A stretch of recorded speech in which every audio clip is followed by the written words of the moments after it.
In this video, I'm going to show you how to transcend the bottom 3 chakras and move into your heart, which will raise your vibration instantly. Welcome back to another video. My name is Aaron and I help people expand their consciousness. Now, on this video, I'm going to be sharing with you that of understanding how to transcend the bottom 3 chakras, because the main reason most people are here on the planet right now is to go through an ascension of vibration. And what happens is we come and are having this experience. We're going through, many people right now are going through what is called a spiritual awakening. And as we heal ourselves, as we go through certain things in our life, we start to transcend different states of consciousness. And these states of consciousness are in alignment with which chakra is balanced out, and we are able to move through. Now, when we say transcend the bottom 3 chakras, it doesn't mean we don't have energy within the bottom 3 chakras. It means that we clear the energy so that we can move our energy more up. And in order for us to move into the heart, we must first off transcend the pain and the disturbances that we've created in the bottom 3 chakras. The bottom 3 chakras would be the root chakra, the sacral chakra, and the solar plexus. And even right now, I'm wearing this yellow shirt right here. The yellow shirt represents that of the solar plexus. Solar plexus is like willpower, power. It is the relationship that we have with society. The sacral chakra is the relationship that we have with ourselves, with our family, with loved ones. And the root chakra is the survival mode, the eating, sleeping, our feeling of feeling safe, or the emotion that we'd feel feeling safe, taken care of, our needs being met. And these 3 chakras also represent many different emotions.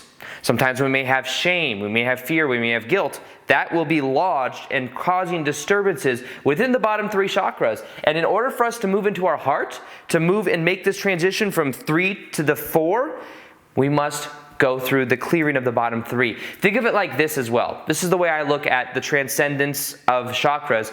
This is the way that I think about it. I think about it in the form of the 3 to 4 or 5D reality shift. It's also the 3rd chakra into the 4th chakra. The 3rd dimension is about, a lot of it's about control. There's been a lot of control on the planet in what we call 3D reality. And 3D, there's a lot of duality, good, bad, light, dark, up, down. And what happens is as we become identified with those different ideas, it polarizes us and it keeps us within a certain level of duality. Now, what we are moving into right now, when I was talking about that of us transcending into a new state of consciousness, or the ascension that's happening, is we're moving out of the level of the duality, out of the level of the control, and we're then moving into what is called the 4th or 5th dimension. Now, the 4th or 5th dimension, or 4D reality, 5D reality, they're kind of interchangeable because some people say 4th density or 4th dimension. Understand this is about more so being centered in our heart and understanding reality is but a dream. Reality is a dream. And when we start to realize this, our life becomes much more flexible, becomes much more dreamlike. So think of it also as that. When I talk about the chakras, when I talk about the root chakra, the sacral chakra, the solar plexus, and us moving into our heart, it is also us moving from the 3D level of reality of us being in a level of control, controlling ourselves, controlling other things, willpower, taking a lot of action, and more so focusing on 4D reality, which is connected to the heart. What are we passionate about? 4D reality is also about that of what we are doing vibrationally. So it's understanding the vibrational reality which we live in, and understanding that the more we realize life is a dream, the more dreamlike life becomes. We start to get rid of the solidity or the seriousness of 3D reality. Things become a lot more fun. So in order for us to make that shift, though, into the heart, what we must do is we must clear out the bottom 3 chakras. And you see, this is the thing, which each one of our chakras, there are stories we have about who we are that keep energy either open or that keep energy closed and blocked in those chakras. So the stories we have are controlling our life experiences. Now, what do I mean by stories? Well, everything in our life that we have as a belief is a story we tell ourselves. Some people will tell you, well, it's just the way it is. Guys just treat me this way. Girls treat me this way. It's just the way the world works. It's not the way the world works. It's a story we are telling ourselves. Maybe that story came from one time. Maybe the first boyfriend or girlfriend treated you a certain way, and you thought that that's what you deserved, and then you always experienced something that was close to equal to that. You see, that's a belief that you may have, a story you may tell yourself about how you relate to other people or how you even relate to yourself if it comes down to self-worthiness. And what then happens is you keep that story going, and it may cause blockages to continue to go. For example, the relationship with other people, maybe your relationship with your family, that may cause blocks in your sacral chakra, your second chakra, which is right around your belly button. So that story you're telling yourself may not actually be serving you. You may have beliefs about surviving, about never having enough food, never having enough shelter, or always having trouble paying the rent. You may have then blockages in your root chakra about feeling safe. You may think everyone's out to get you. You may think that you're a victim of what other people do, and maybe sometimes you're the one that you get in trouble for doing things, or you've gotten hurt before by other people, and maybe there's something to do with safety there, and a story that you tell yourself about who you are that then causes blocks in that area. Maybe you feel like you have to control everything in your life, or you feel like maybe you're kind of lazy and you don't feel like you're doing what you're passionate about, so you don't have this willpower. And this story that you're telling yourself about who you are, and you're like, I can't do my passion, I have to work a 9-to-5 job I don't care about, maybe that is causing blockages inside your willpower, your solar plexus. You see, the stories we have will always be reflected back to us, and the key to this is becoming aware of what those stories are.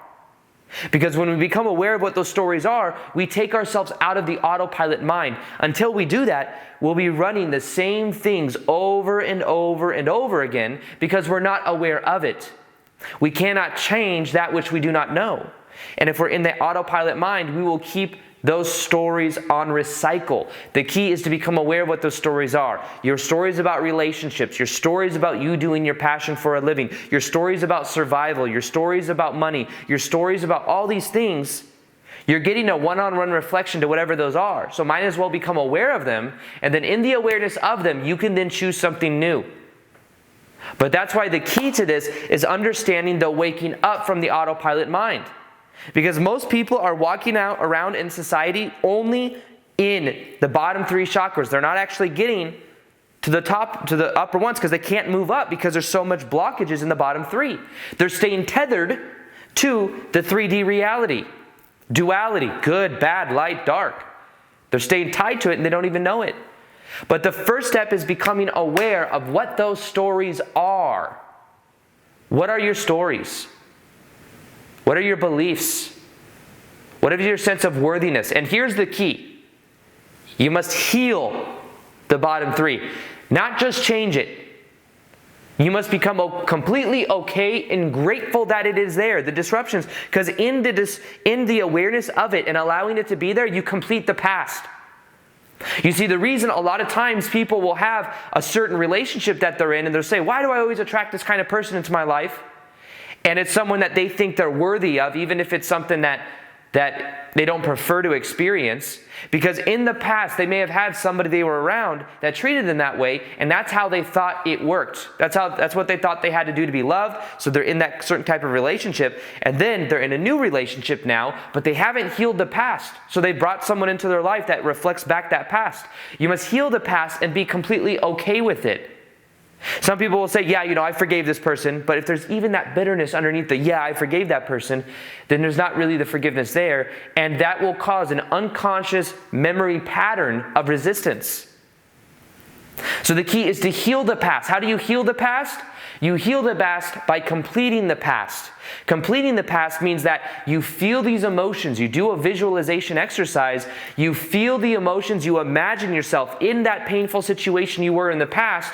You imagine yourself there. You put yourself there energetically. You allow the emotions to come up, and then you simply let them be there. Because by letting them be there, you close the loop.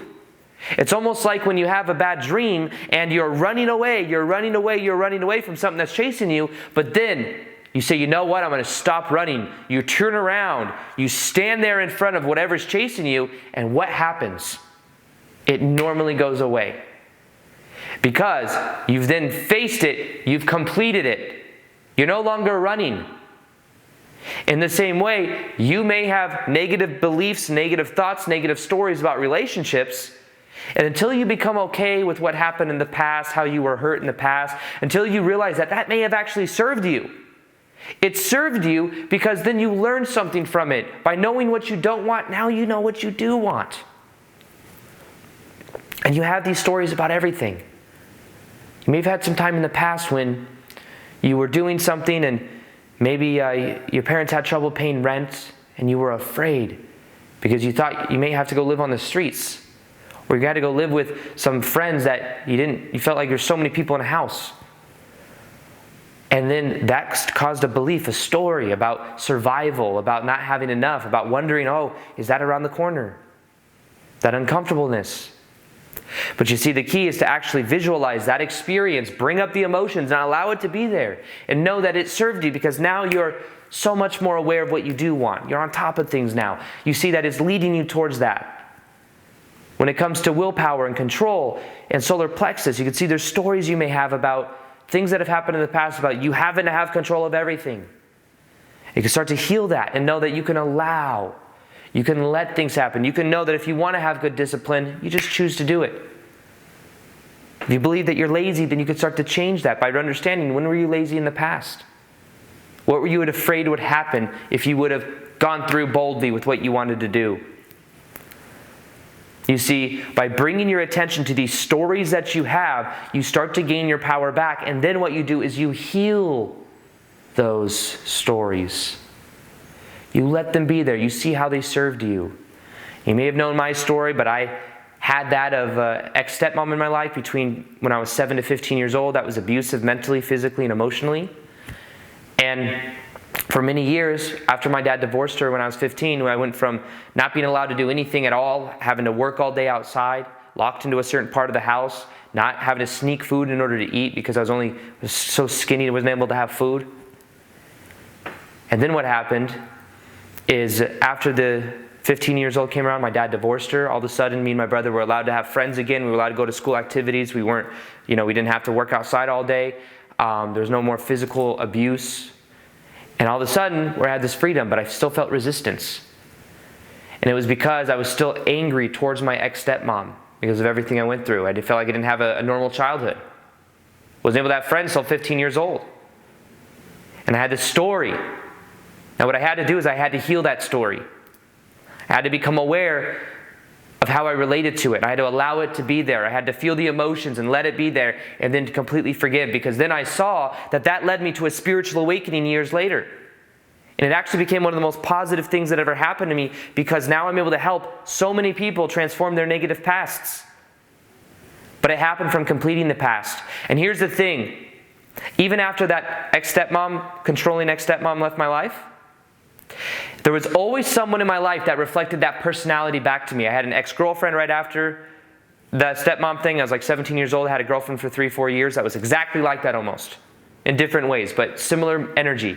Then after I broke up with that girlfriend, then I got transferred to a department when I worked at Nordstrom's in women's shoes. I got transferred to Salon Shoes, which is designer shoes. I had a manager that was just as controlling, almost the same personality as my ex-stepmom. It was crazy.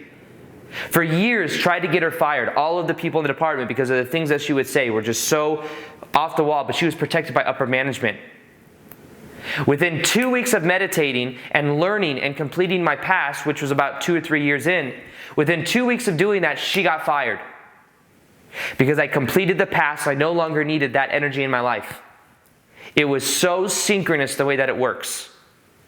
So understand that when we complete the past, we no longer have to repeat the past. The key to moving out into the 4th chakra of love is healing the bottom 3 chakras. You are love at your core. It's who you are. The mental ideas in the mind, the reasonings, the things that have happened, the stories we tell ourselves, what keeps us in the bottom 3 chakras. The key to this is being aware of it, allowing it to be there, and then starting to live from love. Starting to do what we love. I love making videos. Follow your passion. See how you're connected to everyone else. Everything's a reflection. We live in a vibrational universe. Everything is vibration. And based on your emotion and your alignment with your soul, are you doing what you love? That's when you start to exist more in the 4th chakra. So this is what transcending the bottom 3 chakras is about. It's becoming aware of the stories you have in the bottom 3 chakras. It's about healing them, allowing them to be there, seeing how those things served you, and then making the choice to live from love, because love is who you are. You forget that when you come to this planet, because you're an immortal spiritual being living a temporary human experience. You come here, you forget who you are, you go through life experience, identified through your 5 senses, and then eventually at a certain point, you may go through a spiritual awakening. And a lot of people that watch my videos have been through that, or are going through it, or will go through it very soon. And as you do, it wakes you up to this immortal, eternal part of you. And then as you go through, you let go of all this stuff that doesn't serve you, shed it all, and then you're able to be more boldly inside of your heart. So this is the key to you transcending and raising your vibration, is doing that. Now, one little tip. The best way for you to raise your vibration in general, I don't think I emphasize this enough. I don't emphasize this enough. The best, most powerful way for you to raise your vibration is to simply have more fun. Reality is a dream. This is an avatar that we use for a period of time, that we identify reality through the 5 senses. We identify with our ego, our avatar in this reality, until we go through a spiritual awakening, which is where we wake up and realize there's an eternal part of us. We're just simply dreaming that this is us for a short period of time. But the more you allow yourself to have fun, the more you raise your vibration. It's about having fun. And when you start to realize your life is a form of dream, your life becomes more dreamlike. Things become more flexible. This is the time we're moving in. We're moving into a time when things are more malleable. Time does seem a little more slippery. You do seem like, doesn't it feel like time is going by faster? We're going through this shift, but understand, the more you loosen up about it, the more you raise your vibration. The ego loves seriousness. Take this seriously. What is the answer to this? Blah, blah, blah. This is serious solidity, holding things into place. Loosen up. Loosen up. It's the dream of life. Have fun. Go out. We normally aren't in the higher states of consciousness, we may not have food. We may not have a physical vessel that we can eat food. Enjoy food. Enjoy life. Enjoy interacting with other people. This is meant to be fun. The more you realize that, the more you will raise your vibration. But the more solidity, the more heavy everything is, the more we keep those energy blocks in. So the best way to raise your vibration is to simply have more fun. So, if you want a meditation that will help you to raise your vibration, the most powerful one I've created is in the top of the description box below. I think if you listen to it for 21 days, it'll change your life. Also, I'll be doing more live Q&As on Instagram. If you haven't followed me on Instagram already, you can see it right there. I post twice a day there, and I do live Q&As, so if you have questions, you can ask me. Other than that, I hope you enjoyed this video. If you like this video, if you liked it, subscribe if you haven't already. Hit the little notification gear so you can see the daily vids that I do. And other than that, as always, peace, much love, and namaste.